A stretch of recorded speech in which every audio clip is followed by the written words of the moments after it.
asalaamaaleykum wa rahmatullahi wa barakaatu mbokki Albukaat TV ñu leen ziar bu baax a baax waaw di am rek kontaan te ànd gi nga xamante ni yéen a ngi ànd seen bii di Albukaat TV seetu pay bi tey nag ñu ñëwoon rek si wax bi nga xamante ni mu ngi lëmbe Sénégal ñu médecin de la santé ministre bi moom moo ko wax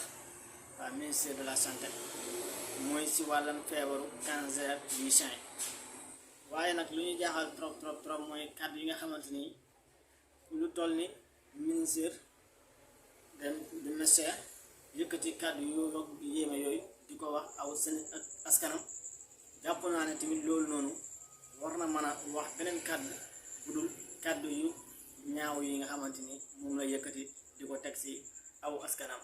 ñu déglu kàddu yooyu ngeen ñëwaat ñu continuer lu dëgg la lu wóor la donc góor yi bu ñuy nàmp weenu jigéen ñi loolu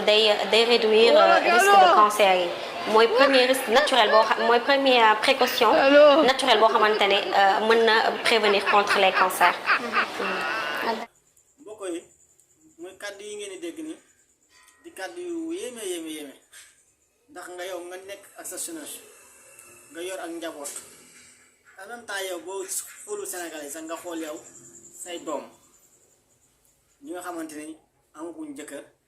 nekk seen digg ndaw léegi nga leen yéen pour ngeen mucc si cancer du sein dem leen ngeen nàmpalaate si ay góor waaye léegi ñooñu nag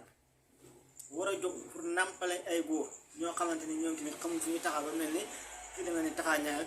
ak midiga ñane leen dem leen si ñooñu ñu nàmpal leen waaye léegi même réew moom noonu fan lañ jëm xanaa léegi boobaa moom xanaa mbiram viol bi moom dañ koy daganal bi Sénégal rek te yéen lu ngeen ñuy wax li ngeen wax nii ak yéeme na trop te man lu ma doon xaar seen message mooy ngeen gën a sensible askan bi wax leen feebar bi bu la dalee nan ngay def ba xam ci sa yaram wax leen feebar bi bu la dalee fan ngay dem ñu traité la ko balaa sori ci yow ba di la fat ndaxte feebar boo xamante ni dégg nañ ne bu la dalee yow dañuy dagg sa veine wala nga jaaree fa ñàkk sa bakkan danga waroon a wax askan bi lu ñu mën a dégg ak loo xamante ni dina mën a maye seen wér-gu-yaram waaye daal say kàddu yi nii maa koy ñaalul trop sax li leen gën a war mooy ngeen xool yan matériel ñoo koy faj ak yan produit ngeen lijjanti ba askan bi ku mu dal si sansi nga dem mën a faju ji nu mu gën a gaawee ba feebar bi taxay ko yow moo gën yow mii nga xamante yaay ministre de la santé nga taxaw di yëkkati kàddu yi nii mais xanaa ba ngay wax sóoraale woo ndaw ñi borom 18 ans yi jëm kaw ba 20 ans ba 30 ans te amuñu jëkkër ak góor ñi nga xamante ni dañu amuñu soxna yow nga ñëw nag pour lan pour daganalal leen yow say dina bokk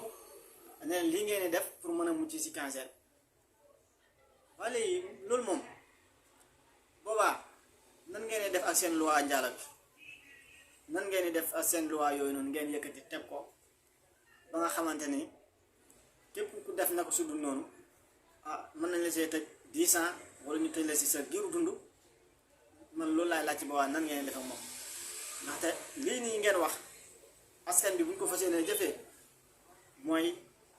liberté boo xamante ni jox nga leen ko mooy liberté dem leen ngeen caaxaan yi te yaakaar naa ne caaxaan mu bari mu nekk biir Sénégal da ngeen a war a xool nu ngeen def ba caaxaan mi dakk faa ngeen di jëlaat yeneen ni caaxaan di ko teg si biir seen askan te feebar boo xam ne dañ na la yow bu la dalee da ngay dee wala bu la dalee dañuy dagg say veine kooku xale boo ko wax mu dugg si réseaux sociaux yi lu demee ni TikTok wala YouTube wala Facebook gis ko nan lay réagir il faut mu uti ko nàmpal léegi nàmp boobu noonu lan la koy jural après cancer lay faj ngir lan bañ mu dal ko mais lu raw cancer dina ko dal te giru dundam dina ko topp te doo xam nan la koy seere te loolu noonu xamal ne képp ku mu dal rek yow mii di ministre de la santé yow yaa ko teg ndaxte wax ci nii du sa wareef lii sa wareef nga wax nit ñi nu ñuy def ba bu leen dalee ñu xam ko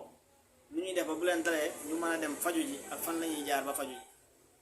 ak ñi nga xamante ni bu leen dalee nga mën a dem lijjanti